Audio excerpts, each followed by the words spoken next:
Please, thank you, thank you, thank you. It is a great pleasure for me to join my colleagues. 5 of us will read this policy initiative, but it's more important for you to know that everyone standing with us stands with you, and thousands of Americans not on this platform with us stand with you as well. It's an honor to read this on their behalf.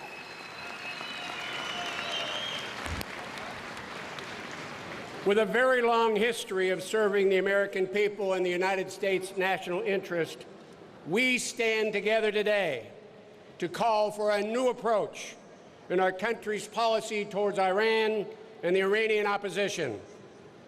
The initiative we publicly announced today is an independent initiative motivated by our concerns for United States national security, as well as justice and opportunity for millions of Arab and Persian citizens whose futures are being shaped by current events, and the unending suffering of the Iranian people who have been deprived of their most fundamental rights for over 35 years under the tyrannical regime ruling Iran.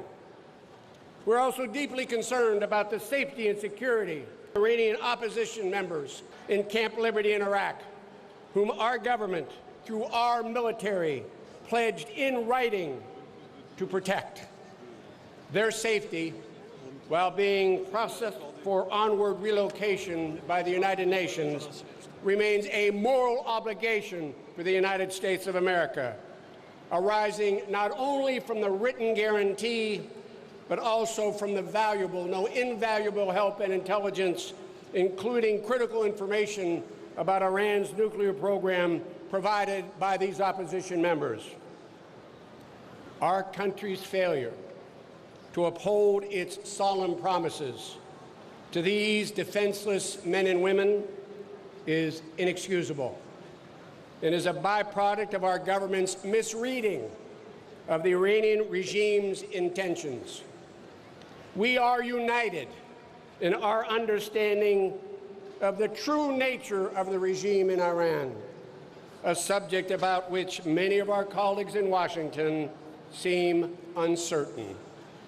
While we share the goal of seeking an end to Iran's nuclear weapon activities through diplomacy, if such an outcome can be negotiated, we believe it is a mistake for Iran's actions in Syria, Iraq, Yemen, and elsewhere to be overlooked, minimized, excused, or even welcomed.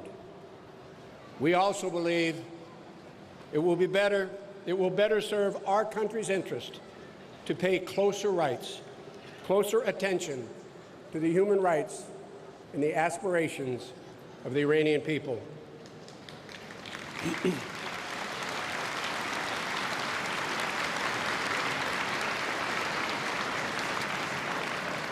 So all of us on stage and thousands of Americans back home today call for an end to the misguided positions of those in Washington who seek to isolate, exclude, or otherwise ignore Iran's largest, most established, and best organized political opposition, the National Council of Resistance of Iran, led by Mrs. Maryam Rajavi.